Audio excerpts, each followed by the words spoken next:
एक कंफ्यूजन हमें हमेशा रहती है क्या लैपटॉप कौन सा लें, और इसके पीछे हम हजारों यूट्यूब की वीडियोस देख डालते हैं तब भी हमें कुछ समझ में नहीं आता। तो आपको कोई भी वीडियो देखने की जरूरत नहीं है, आज मैं सारी चीजें वो बता दूंगा क्योंकि मुझे भी कई सारी दिक्कत हुई थी। फिर मुझे समझ में आया कि यार ये कुछ ऐसी चीजें अगर इनको समझ लिया तो फिर कोई भी दिक्कत नहीं होती है, आप कोई भी लैपटॉप सेलेक्ट कर सकते हो। तो आज वही बात करेंगे। तो लैपटॉप लेने से पहले दो सबसे इंपॉर्टेंट चीजें होती हैं, पर्पस एंड बजट। आपका पर्पस क्या है लेने का, आप गेमिंग के लिए ले रहे हो, कोडिंग के लिए ले रहे हो, आप बेसिक काम के लिए ले रहे हो, या फिर आपका कोई स्पेसिफिक मोटिव है, आप पहले वो पता करो। सेकंड चीज आपका बजट क्या है। देखो सपोज करो आपको मोटिव गेमिंग है तो उसमें भी आपका एक बजट कोई सेट होगा ना, ये तो नहीं आप 1 लाख का 2 लाख का ले लोगे गेमिंग लैपटॉप। तो पहले अपना बजट देखो, मेरा बजट क्या है, उन दोनों चीज़ों को पहले दिमाग में रखो तब सर्च करना शुरू करो। हम गलती क्या करते हैं, बजट हमारा पता नहीं, अरे चलो होगा जो होगा, देखते हैं पहले कौन सा बढ़िया है, और उसके पीछे कुछ समझ में नहीं आता। तो बजट सेट करो, पर्पस सेट करो, तब आपको अच्छा आइडिया लग जाएगा लैपटॉप कौन सा लेना है। सबसे पहले ये समझ लेते हैं, अगर आप कोई बेसिक काम के लिए लैपटॉप लेने जा रहे हो, आपको इंटरनेट ब्राउजिंग करनी है, आपको सिंपल एक्सेल वेक्सेल का काम करना है और शॉपिंग वॉपिंग करनी है, तो आप कोई भी यार देखो 25-30 हज़ार में कोई भी लैपटॉप मिल जाता है, आप वो ले सकते हो, जिसमें आपको 4 GB रैम मिल जाती है, Core i3 का प्रोसेसर मिल जाता है, साथ ही साथ आपको उसमें 1 TB स्टोरेज मिल जाता है। तो उसमें आपको बहुत रिसर्च नहीं करनी है क्योंकि सारे एक से ही होते हैं। तो कोई भी आप 28, 29, 30 हज़ार के आसपास कोई भी लैपटॉप ले सकते हो, ओनली फॉर बेसिक वर्क। लेकिन आपका पर्पस गेमिंग है या किसी पर्टिकुलर स्किल को सीखना है, like video editing, graphic designing या फिर कोडिंग एंड ऑल,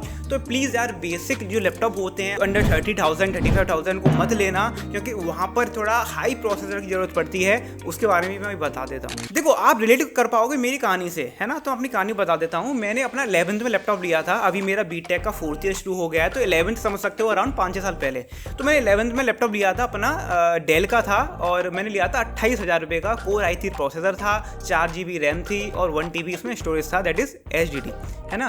तो दिक्कत उसमें क्या हुई, स्टार्टिंग में सही चला क्योंकि मैं बेसिक काम करता था, लेकिन जब मैं बीटेक में आया तब मेरे को उसमें कोडिंग करने की ज़रूरत पड़ गई। उसमें जब मैंने वीडियो एडिटिंग करने की ज़रूरत मेरे को पड़ी, तब मेरे को लगा कि ये लैपटॉप शायद मैंने गलत ले लिया, इसमें वो काम नहीं हो पा रहे हैं। तो मैंने इस लैपटॉप में अलग से पैसा लगाया, मैंने इसमें SSD डलवाई अलग से, मैंने इसमें रैम बढ़वाई, है ना, और काफ़ी मैंने और भी चीज़ें इसमें इन्वेस्ट किया, तब जाके ये लैपटॉप मेरा हल्का सा ढंग से काम करा पहले से। अब मैं इसमें थोड़ी बहुत बेसिक एडिटिंग कर लेता हूँ और इसमें क्या हो जाती है, थोड़ी बहुत मेरी कोडिंग वगैरह हो जाती हैं। लेकिन अगर अब मैं उसी लेवल को हल्का बढ़ाना चाहूँ तो ये दिक्कत दे रहा है। खैर मैंने नया PC भी ले लिया है ना, जो काफ़ी पावरफुल है। आग लगा दी। लेकिन आपको मैं जो चीज बताने वाला हूं वो सुनो। आप किसी भी लैपटॉप को लेते हो तो उसमें मेजरली 3 चीजों पे आपको ध्यान रखना है, प्रोसेसर, रैम और SSD। और बाकी जैसी चीजें होती हैं, लाइक उसका डिजाइन क्या है, साइज क्या है, उसकी साउंड कैसी है, देखो ये सारी चीजें सेकेंडरी होती हैं। हमारा मेन फोकस होना चाहिए प्रोसेसर, रैम एंड SSD के ऊपर। लेकिन देखो मैं पर्सनली यही सर्च करूंगा कि आप जो भी लैपटॉप ले रहे हो यार, मिनिमम 40,000 का बजट आप सेट करके चलो, क्योंकि 40,000 में आपको अच्छा प्रोसेसर मिल जाएगा, रैम, SSD सारी चीजें मिल जाएंगी और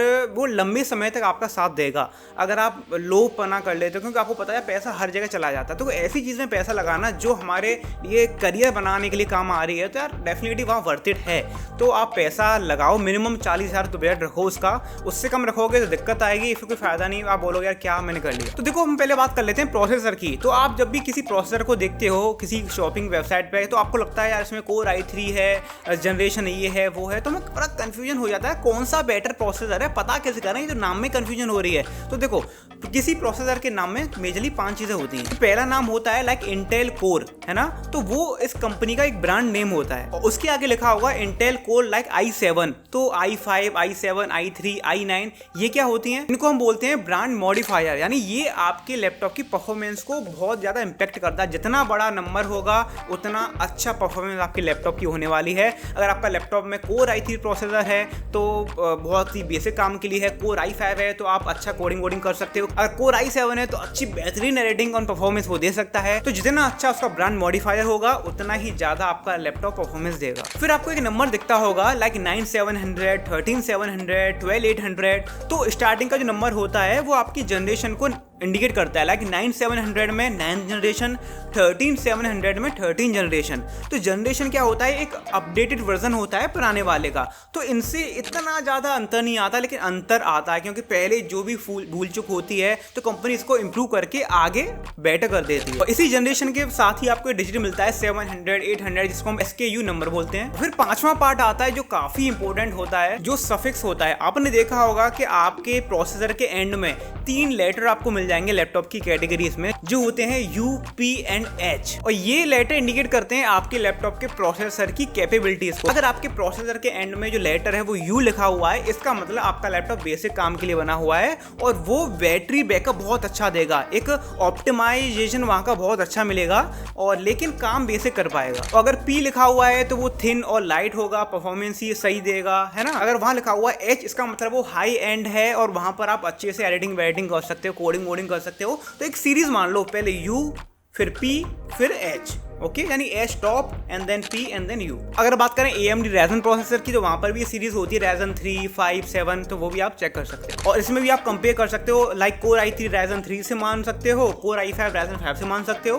और Ryzen 7 लाइक Core i7 लगभग, ये आप कंपेयर कर सकते हो। अब देखो मार्केट में ना दो तरह के लैपटॉप आते हैं, एक कैटेगरी बन चुकी है, एक होती है गेमिंग लैपटॉप की कैटेगरी, एक होती है अल्ट्रा बुक्स की कैटेगरी। अंतर क्या होता है अल्ट्रा बुक्स और गेमिंग में? पहले गेमिंग की बात कर लेते हैं। जो गेमिंग लैपटॉप होते हैं, सबसे पहले क्या होता है, वो बहुत पावरफुल होते हैं, उनका प्रोसेसर आपको बहुत बेहतरीन मिलता है, साथ ही साथ उनमें आपको डेडिकेटेड ग्राफिक कार्ड वहां पर मिल जाता है। इसकी वजह से आपको परफॉर्मेंस जो मिलती है बहुत ही ज्यादा गजब की मिलती है, एंड परफॉर्मेंस अच्छी मिलती है तो आपकी बैटरी वो काफी लेता है। और इस वजह से यार आप जब भी उस पर चार्जिंग पर लगाते हो तो बैटरी बैकअप आपका बहुत कम आता है, और जो मैं बोल सकता हूँ 3 घंटा, 2.5 घंटा, 4 घंटा मैक्स दे पाता है। और इसका एक ये भी पॉइंट है कि यार ये काफी हैवी होता है। जब आप इसको कॉलेज ले जाओगे ना डेली डेली, आपको लगेगा कितनी मैं 2-4 ईंट ले जा रहा हूँ क्या साथ में, तो हैवी भी काफ़ी होते हैं। लेकिन या अगर आप गेमिंग करते हो, इंटेंस एडिटिंग करते हो, तो मॉडलिंग करते हो, तो definitely you can go for gaming laptop. अब बात करते हैं अल्ट्रा बुक्स की, तो यहाँ पर देखो प्रोसेसर आपको सही मिल जाता है, बहुत हाई एंड नहीं मिलता है आपको। यहाँ पर ग्राफिक कार्ड भी इंटीग्रेटेड मिल जाता है, लेकिन यहाँ पर आपको बैटरी है वो काफ़ी अच्छी मिल जाती है, यहाँ पर पावर एफिशिएंसी अच्छी मिल जाती है, और उसका जो भी बैकअप है आपको आराम से 6 घंटा 7 घंटे तक मिल जाता है, जो बहुत अच्छी बात है। और अगर आपको पसंद है लाइट वेटेड लैपटॉप्स तो ultra books is your best choice. और ये काम कहाँ आ सकते हैं, जो भी आपकी डे टू डे एक्टिविटीज हैं लाइक गेमिंग, एडिटिंग और जो भी चीज़ें हैं, कोडिंग, वहाँ आप यूज़ कर सकते हो। देखो ऐसी बात नहीं है अल्ट्रा बुक्स में गेमिंग वेमिंग नहीं हो सकती, या कोडिंग नहीं हो सकती, या एडिटिंग नहीं हो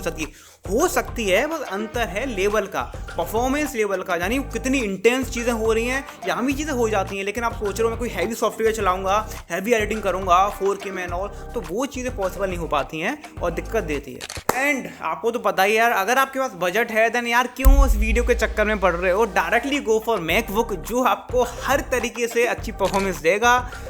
यार गेमिंग अच्छी नहीं कर सकते हो, लेकिन बाकी बेस्ट है यार। तो आपके लिए एक कंक्लूजन मैं बना देता हूँ। देखो ये तो आपको एक नॉलेज देने के लिए चीज़ें थी, लेकिन अगर आप कोई लैपटॉप देख रहे हो तो कुछ बातें ध्यान में रखो, और ये बातें जहाँ भी लागू हों उस लैपटॉप को ले लो। कोई ज़्यादा रिसर्च करने की जरूरत नहीं है, सारे लैपटॉप एक से ही होंगे। तो क्या क्या चीज़ें हैं वो, पहली चीज़ मिनिमम 8 GB उसमें रैम होनी चाहिए। अगर आप 4 GB रैम का ले रहे हो तो भाई मत लो, कोई फायदा ही नहीं है ना। तो मिनिमम 8 GB, मिनिमम 16 हो बहुत बढ़िया, 32 हो तो बहुत ही बढ़िया, है ना। 8 GB मिनिमम होनी चाहिए।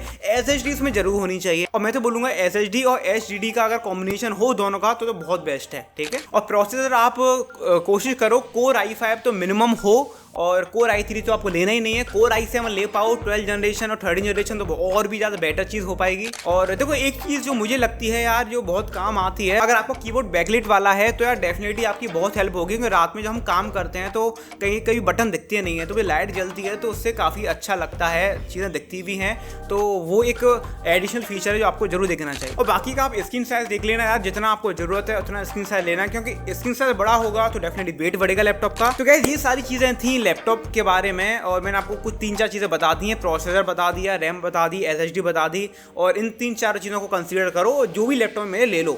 अगर आप देखो एक चीज़, हम ह्यूमन की टेंडेंसी क्या होती है, हम जब कोई चीज़ लेने वाले होते हैं हम इतनी रिसर्च करते हैं कि यार पता नहीं हर एक छोटी छोटी चीज़ों को देखेंगे, जब वो चीज़ आ जाती है तो वो सबसे बेस्ट लगती है। होता है ये, है ना। तो इतना ज़्यादा झंझट में मत पड़ो, आप टाइम वेस्ट कर रहे हो, हज़ारों वीडियो देख डाल रहे हो। 3-4 चीज़ें कॉमन हैं, उनको अगर आप देख लेते हो ये हैं तो बेस्ट है यार। और एक मैं तो Core i3 का लैपटॉप चला रहा हूँ भाई, वो मुझे बेस्ट लग रहा है, जिसमें 4 GB रैम थी।